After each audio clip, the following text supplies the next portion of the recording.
You know, you got to think. Yes. All the creatures, great and small, throughout the galaxies. Yeah. Somebody's going to poop out of their head. And I think we found them. So. I think we did. Welcome to Damn It, Jim, the podcast. This is Dana Smith, along with Dan Calzaretta. Dan, we're here for part 2 of the Menagerie. Yeah, and the only two-parter in the original series. Wow, that's right. I didn't even think about that. See, like I keep saying, every time I listen to our podcast, I learn something new. So you record the podcast with me, and then you listen to it? Yeah, there's things I miss while we're talking. So, the Menagerie, Part 2. We follow the ship as Kirk recaps basically everything that happened in Part 1. Spock was now being court-martialed for mutiny. One of the things Kirk says is that he is struggling with this. I'm just paraphrasing, but he is struggling with it. His first officer and his friend is somebody that he is going to be responsible for court-martialing. And putting to death, possibly. Quite possibly. So the court-martial of Mr. Spock has been convened in a closed session. They remind us that contact with Talos IV is prohibited. Spock says that the Keeper has taken over control of the screen and asks Pike if he understands. Pike says yes. We see Pike 13 years earlier, once again, waking up in a cave with blue-green walls and a glass front. The bulb-headed aliens come out of an elevator and stand in front of his cage. Pike asks why he has been kidnapped and explains that they come in peace. The aliens speak without using their mouths. The Talosians say that Pike is more adaptable than other creatures that come from other planets, and they soon can begin the experiment. And you can see this concerns Pike quite a bit. Yeah, now I have something to say about the Talosians, Dana. Please. Okay, so we see them from the front, and these, like you said, they've got these big heads, and the veins are pulsating, right? Oh, I know where you're going. No, I'm not going there. I'm not going there. You'll be surprised, actually, where I'm going. When we see the Talosians walking out of the elevator toward the cell that Pike is in, like you said, we see the Talosians from behind. Those heads look like huge butts, and the pulsating things You went right where I thought you were going to go. Oh, I thought you thought I was going to do something else. And those pulsating things look like a case of hemorrhoids gone bad. I mean, those things look exactly like butts. A butt crack. From behind. Yeah. Once again, I think the prop guys are like, okay, look, let's try this. Let's see if they go for the butts. They already went for the stalactite, although the butts would have come first in production order. But I bet if we watched every show, and I don't know if I want to add another count, we could find something that the prop guys put in that we would be like, oh my God, look at that. It's got to be a joke. Well, I'll tell you what, let's see if we find anything else that is obviously pointing to something like that. Okay. That's where the prop guys or the makeup guys have done something that has to be a joke. I've got one more. You just mentioned the Talosians come out of the elevator, right? And they're walking toward Pike. If you freeze it, just as they come out of the elevator and start walking toward him, you can see other cages in this hallway. One of the cages is very easy to see. There's a plant. Yeah, it looks like some kind of bush with red flowers. If you freeze it, if you're watching on DVD or have a way to freeze it, as soon as they come out of the elevator, there is a cage, and I was able to freeze it and zoom in, and it is Donkey Kong. I think Donkey Kong was invented by Star Trek, and he's in that cage. Wow, I'm going to have to go back and watch this episode again. As soon as the hemorrhoid-infested butt heads come out of the elevator, pause it, and if you can slow it down, look there, and you're gonna see what looks like Donkey Kong kind of jumping up and down. Number 3, and then I'm gonna shut up so you can get on with the episode. One of the Talosians, I swear, is a time-traveling Nicolas Cage. It looks like but it looks like Nicolas Cage. I think he's in this episode. You notice things I didn't even think of. I'm so drawn into the story and seeing what's going to happen scene to scene, and you're looking for the minutia that really makes up the show. That's why we're a good combination here, Dan. That's also why it takes me about 3 hours to watch one episode, because I keep freezing it. So we go back to the Enterprise of old as the team with Number 1 and Spock and Dr. Boyce sit around the conference room. Spock is discussing how these life forms live underground and they grow food underground, that they have the ability to control thoughts and make us see what they want everyone to see. The Doctor kind of reiterates what Spock is saying, and he adds that they can control our minds and control everything that we envision. They can control us, he says. One of the ensigns says that they need to do something to help Captain Pike. Spock says if we go buzzing down there, they could swat this ship like a fly. The ensign suggests using the ship's power so they could use a laser to blast away at them down there. Number one says she'll arrange it. I do want to say number one was played by Majel Barrett, but if you look at the credits, her name is not listed. Her name is listed as M. Leigh Hudak. Really? Yeah. Was that her real name? I don't know. I just found that interesting. Back on the planet, the Talosians are watching Pike on their large screen TV. They say thousands of us are already probing the creature's thoughts, so it's more than the 3 that we see all the time. One of the other bulb-headed aliens says they detect a recent death struggle in which it had to protect its life. Suddenly, Pike sees himself on Rigel 7. The blonde comes running out of nowhere and says to him that they have to hide. And she's dressed kind of like a maiden in distress from like the old fairy tale type things. Pike realizes he was in a cage and now he's on Rigel 7, just like he was when his crew was attacked. He says everything is the same except for the girl. And he looks at Vina and says, you weren't there. So back in the present day, Spock is saying that Pike realizes that he is being tricked. Pike on Rigel 7 is asking the blonde questions like, why didn't they create a different girl instead of the same one from the shipwreck crew? All of a sudden, this big Viking-looking guy, growling and grunting, comes out from behind one of the buildings. And he has really bad teeth. Bad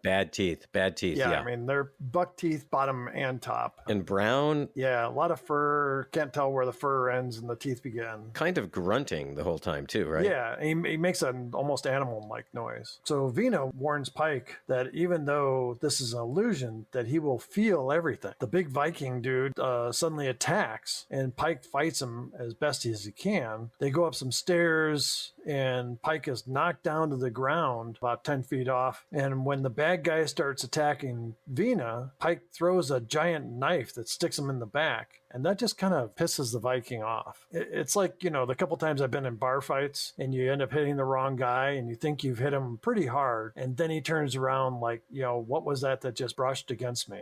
And okay, wait. It's all over. Wait. I did not know you were in a bar fight. You need to tell us this story.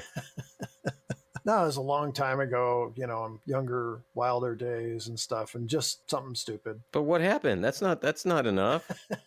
Details. We want details. It was a small place. My friend and I were having a beer, and this guy was pretty drunk and being an ass, hitting on the bartender, who was a fairly attractive woman, and she was obviously done with him and told him to get out. When she came around the bar and tried to guide him towards the door, he pushed her away. My friend stood up, said something to him, and the guy swung at him and missed. Didn't realize this guy had friends. He was not the type of person you'd think would have friends. This other guy came over and tried to grab me and hold me to keep from getting involved. All of a sudden, everybody was fighting in the bar. This guy that grabbed me, I wriggled out of his arms and I turned around and punched him. And he didn't seem fazed. And he was more sober than his friend. And he hit me, but it just kind of like grazed my chin, knocked me down. My friend, meanwhile, was beating the crap out of the original guy. A couple minutes later, it was all done. And my friend had knocked out about 3 people. The guy that I had thrown to the ground got up and picked up his friend, and they ran out the door. So do you think that this fight was created by the Talosians to get you to defend the bartender, just like the fight in the episode was meant to get Pike to defend Vina and then have some emotional investment in her? Yeah,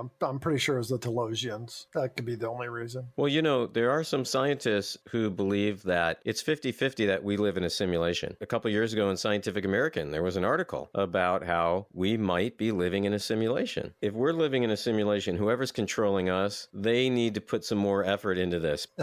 The bad guy turns around and he goes to jump down and finish Pike off. And Pike finds this kind of like spear thing laying on the ground, and he puts it on the ground, pointing up. So when the Viking guy jumps down, he lands right on it. Yeah, just totally impaled by that thing. We see the girl is screaming, and then all of a sudden it fades back to the cage. She goes to him and hugs him, and then all of a sudden the images back on the Enterprise, the modern day Enterprise, just stop. And it turns out that Talosians are aware Pike is fatigued, and Spock suggests they reconvene reconvene later. Commodore demands to know why, and Spock says he just needs to be patient to discover the answers. Now, you said that they knew Pike was fatigued. So the camera goes over and shows Pike, and his head is completely down. Now, imagine being that actor. You spend, I think you told us last week, 5 hours in makeup. You can't move your arms. If your nose itches, I don't know what you're going to do because your arms are inside the Zamboni. So, and he has no lines. And if an actor has no lines, they don't get paid as much. But he has to beep. He does. So, yeah. Okay. According to the Union of Actors, Screen Actors Guild. So according to the Screen Actors Guild, Dana, you've done some acting. If he beeps, does that count? Does it get paid for that? I would think that's counted as a line. The Commodore demands to know why things have stopped. And Spock says he just needs to be patient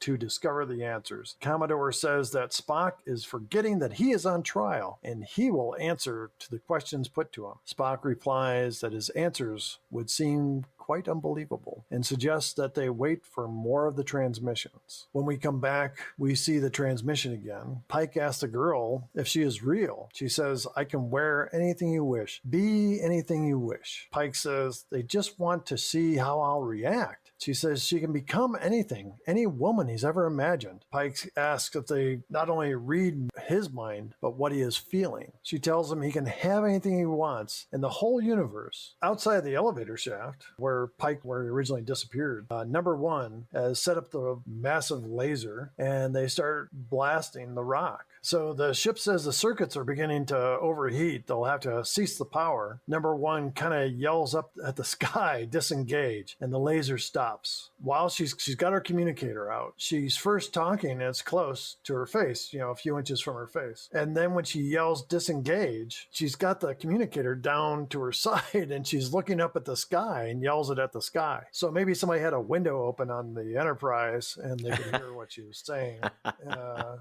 So the laser stops and they notice that some of the rock has been destroyed, but not really. The doctor explains that maybe the rock was destroyed, but because of their mind power, we only see what they want us to see. Back in the cage, Vina is telling Pike if he asks her some questions, she might be able to answer them. Pike asks, how far can they control my mind? She says, if I tell you, will you pick some dream you've had? He says, perhaps. Vina says they can't make you do anything you don't want to do. Pike says, but they can trick me with illusions. He asks if they've ever lived on the surface. She nods yes, and then says they moved underground thousands of years ago. They improved their mental ability, she says, and they have a whole collection of specimens here. Pike says they have to have 2 of every kind. Is that why I'm here? So he's suggesting that, they're basically got an art going of every kind of creature. Yeah, I only saw one Donkey Kong. I did not see Mrs. Donkey Kong. Maybe she was resting. You're just picking up barrels and throwing barrels all day long, and all I want you to do...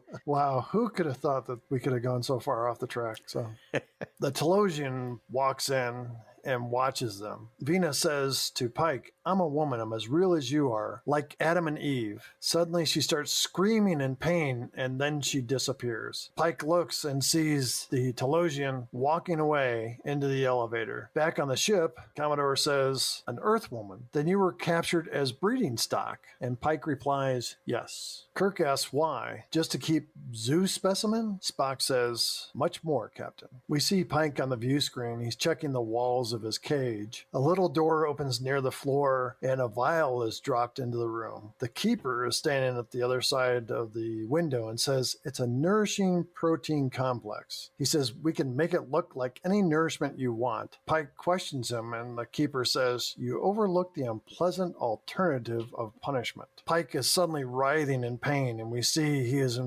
basically in like a fire pit. The keeper brings him back to his cage and says, from a fable you once heard of as a child. Well, you think that was hell? Yeah, I think he was probing his mind for some, some scary thing. But it looked to me, so there, like you said, there was all this fire around him, but he looked like he was in a big vat of oatmeal. Do you see that stuff like all over his arms and his shirt? Yeah. Just looked like oatmeal. That would be hell for me. I don't like oatmeal. That would be right out of my dream for sure. Especially the maple oatmeal instant. Oh my God, that's horrible. That stuff's horrible. Oh, I love that stuff. Did you ever have the dinosaur oatmeal? They look like little dinosaur eggs. And when you put the hot water in, they hatch. The problem is they make your shit look green and blue. Yeah. Maybe you're just supposed to play with the dinosaurs that hatched out there and not eat them. No, you're supposed to eat them. Definitely supposed to eat them. It said it on the package, but horrible. Okay. God, no. Mm-mm. Wow. The keeper says, now consume the nourishment. The keeper says, if you continue to disobey, there are things deeper in your mind that are more unpleasant. So that sounds like a pretty good threat. Pike downs the liquid, then all of a sudden he charges the glass wall. The keeper backs away, kind of shocked. Pike says, the only thing I was thinking of is wringing your little neck, which is one of my favorite lines in the show. Mm-hmm. Yeah, it was a good line. The keeper starts to explain that there was a ship that crashed, but only one single survivor. They repaired the survivor's injuries and found the species interesting. Pike keeps pushing forward about any thoughts not being able to be read. Then he caves in and says, okay, let's talk about the girl. He says, it seems very important to you that I like her. Keeper says, it is important to propagate the species. We wish our specimens to be happy in their new life. Pike says, why is it necessary that I like her unless you want to build a family, group, or a whole human community? The keeper says, now that the girl has been properly conditioned. Pike says, you mean properly punished. Suddenly, Pike gets a new illusion. There's horses in the background and the girl and a beautiful scenery like he explained in his quarters to Dr. Boyce. The girl is putting out a picnic. Pike recognizes the horse as his old horse Tango. Pike keeps asking her questions about the aliens. He asks if emotions like hate blocks off their minds, and she finally says yes. They can't read through primitive emotions. She explains that they read her thoughts and dreams, and that's why they picked Pike. The aliens are watching. We can see them once again using their big screen. The girl says, person's strongest dreams are about what they can't do. The keeper waves his hand over the screen and the scenery changes. The blonde girl is now a dancing, sexy green chick. And by that, I mean she's an Orion slave girl. Back on the ship, the Commodore says, they're like animals. They say no human man can resist them. Yeah, in fact, he says they're vicious and seductive. And I have a little story about this whole green thing. I mean, it's real. Can I tell the story? Please. So before they filmed this, Gene Roddenberry wanted to do a screen test to see how the screen would look on film. Again, this is all film. They sent it off to be developed. The next day they get the film back. They look at it and she doesn't look green. I'm like, what's going on? Maybe we didn't put enough green on her. So they put more green on her. They do another screen test. They send it off. Next day it comes back. She's not green. A third time, slather some more green stuff on. They send it off. They find out the technician who was developing the film was like, whoa, there's something wrong with this. I got to correct it. The technician corrected it to make the skin look not green. And then they got it all figured out, and that guy probably got fired. Then they were able to get the green to look how Roddenberry wanted it to look on film. We go back to the old Enterprise team getting ready to transport down into the Talosian community. When they go to beam down, only the women beam down. And Spock, after they beam down, says, the women! That was so bad. It was so bad. The way he did it, he kind of jumps off the transporter and throws his arms out in front of him. The women! Yeah, a little bit overly dramatic, especially for Spock. So, Dana, the two people who beam down, the two women, it's number one. Yes. And then there is Yeoman Colt. The women beam down, and they go right into the cage. Pike grabs the women's phasers, and he points them at the window and fires, but nothing happens. And he messes with them and says they're empty. Number one says they were fully charged when we left the ship. Pike drops them down near the back wall, and he says he's filling his mind with images of beating their large, misshapen heads to pulp. The red-haired girl says to Vina, leave him alone. And Vina responds, he's already picked me. But number one says, like Adam and Eve. And Vina looks at number one and says, you're no better. Might as well match him with a computer. And it's kind of foreshadowing because Majel Barrett's voice was used for all of Star Trek as the computer voice in the original series and then on Next Generation. That's great. Great catch on that one. I didn't even think about that. Number one explains that there was an adult Vina on the ship that crashed. She suggests that Vina is much older than she appears. She starts to do the math, and then the keeper shows up and says, since you've rejected the specimen we have, we brought you two more. Each has qualities in her favor. Number one, the keeper points out, has a superior mind and would produce highly intelligent children. Pike continues to threaten the keeper. Keeper says the other new arrival, Yeoman Colt, has considered you unreachable but now is considering that things have changed. She's young and strong, has unusually strong female drives. Yes, she does. Yeah. And the look on her face, you get the idea that she's like, yeah, that's right. That's me. Pike continues with his stream of threats, and then suddenly he's struck in pain. The keeper says, wrong thinking is punishable, and right thinking is rewarded. Then the keeper turns away and walks off to the elevator. Pike tries to keep the hate thoughts going, to keep them out of his mind. We cut to later. We see the group is sleeping, kind of all sitting up, leaning against a rock. One of the Talosians comes out of the elevator and goes around and then opens up the little panel in the door and reaches in to take the phasers. Pike kind of struggles to wake up, and then he jumps over and pulls the alien through the opening, and then he starts strangling him. Venus yells, "Don't hurt them." The Talosian all of a sudden turns into a big furry beast, and Pike says, "Stop this illusion or I'll twist your head off." Yeah, I think that actually was the Donkey Kong. I'm pretty sure that was the Donkey Kong guy. The keeper says,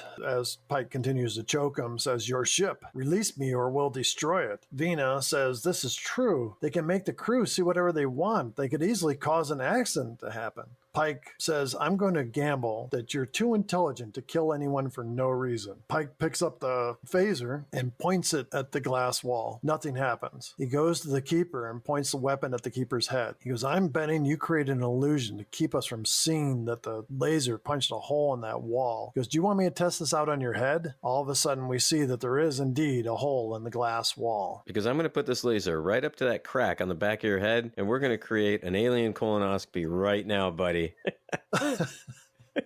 Wow. Next thing we see is they're going through that hole in the window. Back on the ship, Mendez says to Spock, "It seems the Talosians have deserted you." Spock says, "A moment, please." And then nothing happens. Spock goes to Pike and says, "Signal that you want them to wait. This is your chance for life." Kirk says, "You keep talking about life. I was being a prisoner in a cage, a zoo specimen." Spock says there is more to it, but the screen does not still change. Commodore Mendez asks Pike if Spock is guilty. Pike signals yes. Mendez says he must also say guilty. Then he turns to Kirk. We kind of zoom in on Kirk, and he finally says guilty. Right at that instant, this means Spock is being court-martialed and could very well face the death penalty. And it's all because the screen froze, right? There are no images anymore coming through. Yeah, so Spock never was able to prove his point. We see the ship is zooming in on Talos IV. Hansen says they are now in orbit. Spock says the Talosians are in control of the vessel, just as they had been years before. Spock says, "You ask me why, you'll see the answer now." So, Dana, I have a question for you. So, did the Talosians make the original ship crash 13 years earlier? I don't know if they made the other ship crash, but they made the original Enterprise come to them. Okay, so I got it now. So, they pulled in Pike's Enterprise. The screen comes back on. We see Pike and the crew get on the elevator. They come up through the damaged rock that was destroyed by the phaser, and we can see that the whole top of that rock formation is just blasted away. The Talosian says, "You are now where we wanted you. You will start your life on the planet's surface." Pike points the phaser at him and says, "Even if I kill you?" Keeper says, "If that's what you want." Pike says, "I'll make a deal. I'll spare your life if you let the two women go, and I'll stay with you." All of a sudden we see that number one is doing something with her phaser, twisting the rings on it.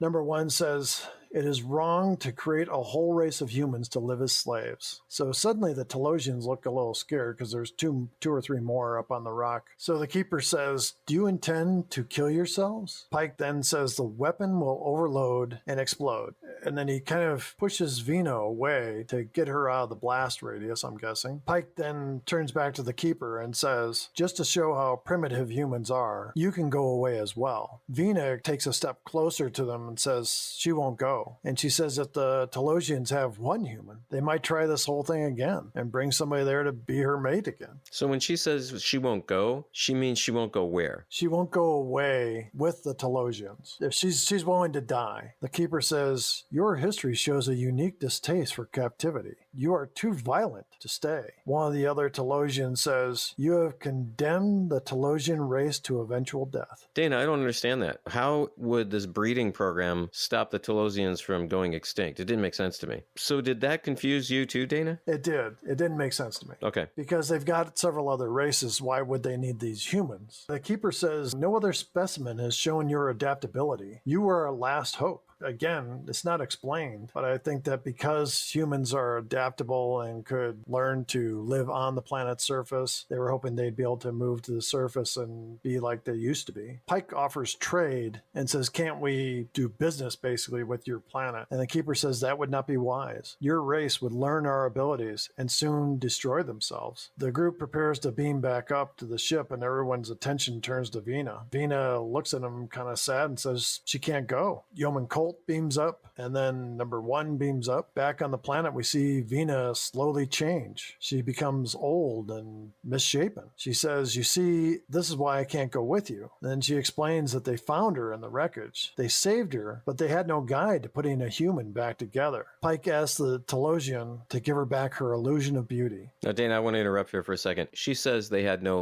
blueprint to put her back together. Couldn't they probe her brain? Couldn't they see what other humans look like? They have 2 arms. They have 2 legs. So maybe she was in so much pain when they found her, and pain could be considered a primitive thought. Maybe they couldn't probe her brain. Oh, that's a good explanation, actually. See. Yeah, that's actually a pretty good explanation. Okay, I'll buy it. Back on the ship, we see Pike is transported up. Back in present day, they're watching as the old Enterprise pulls away from Talos IV. Kirk looks to Spock. He turns to talk to the Commodore, and suddenly the Commodore disappears. Suddenly the Keeper's voice is heard, and he's speaking directly to Kirk. He says, the Commodore was never aboard your vessel. Everything was an illusion. The court-martial was a distraction to keep Kirk from regaining control of the ship. Keeper goes on, Captain Pike is welcome to spend the rest of his life with us, unfettered by his broken body. Kirk looks to Spock and says, you could have come to me and explained. Spock replies, and asked you to face the death penalty as well? Kirk goes over to Pike and asks,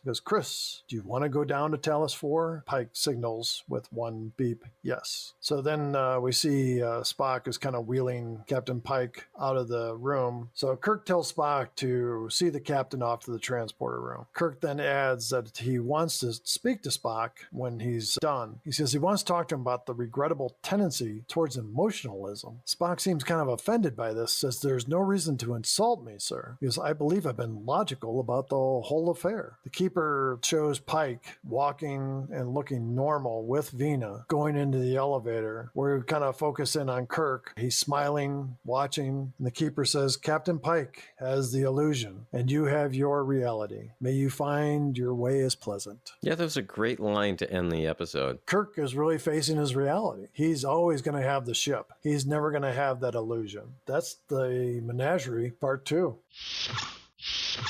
Hey, Dana, let's talk about some of our best and worst parts. How about one best part for you? So they used women to play the Talosians. I believe all the Talosians were female. Except for Nicolas Cage, who traveled back through time to be one. One of my best parts also has to do with the Talosians. I really did enjoy the effect of their bulbous heads with the pulsating veins. I really thought that was pretty cool, especially for 1966. How about a worst part? The fact that the court-martial was all an illusion. It's kind of like, when a story ends and they say, oh, it was just a dream. The worst part for me, Venus says the Talosians had no guide to put her back together after the crash. Should we do our counts? Oh, definitely. All right. This week, the dead crewman count. How many dead crewmen? I didn't see any. No, there were none. There were none, Dana. We're stuck on 19. Yeah, I'm sure a lot of crewmen pretty happy with that. Yeah.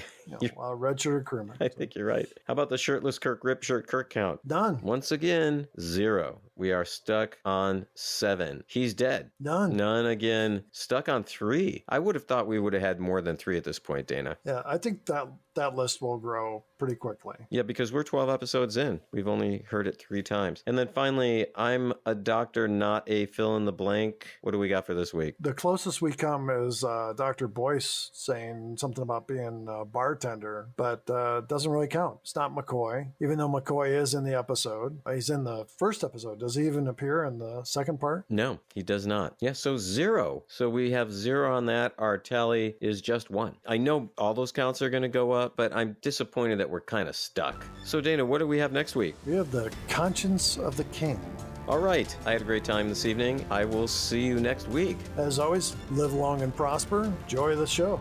Thanks once again for listening to Damn It Jim, the podcast. We would love to hear from you. Please send us an email at dammitjimpodcast@gmail.com. That's DAMNIT Jim Podcast @gmail.com. Or join the discussion on Facebook or Twitter. The links are in the show description. Join us next week for The Conscience of the King. For Dan and Dana, until next week, live long and prosper.